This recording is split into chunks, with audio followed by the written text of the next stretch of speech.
तृतीयपंथीय हक्काचे संरक्षण आणि कल्याण समितीची जिल्हास्तरीय बैठक जिल्हाधिकारी कार्यालयात आयोजित करण्यात आली होती। या बैठकीत बोलताना जिल्हाधिकारी अमोल येडगे यांनी सर्व तृतीयपंथीयांना मतदान ओळखपत्र देण्यात यावं असं सांगितलं। नोंदणी झालेल्या तृतीयपंथीयांना सर्व शासकीय योजनांचा लाभ देण्यासाठी राज्यातील सर्वसमावेशक धोरण 2024 धोरणानुसार प्रशासकीय यंत्रणेला कार्यवाही करण्याबाबतचे आदेश देण्यात आलेत। कौशल्य विकासमधून स्वयंरोजगार करण्याबाबत तृतीयपंथीयांनी पुढाकार घेऊन व्यवसाय सुरू करावेत असं आवाहन जिल्हाधिकारी येडगे यांनी केलं।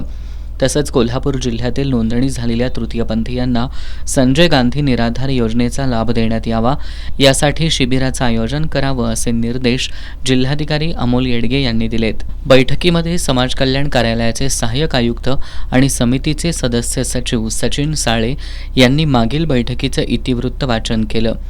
जिल्ह्यातील एकूण 166 तृतीयपंथीयांचे नॅशनल पोर्टल फॉर ट्रान्सजेंडर या पोर्टलवर नोंदणी झाली असून सर्वांना तृतीयपंथीयांचं ओळखपत्र आणि प्रमाणपत्र देण्यात आलेत।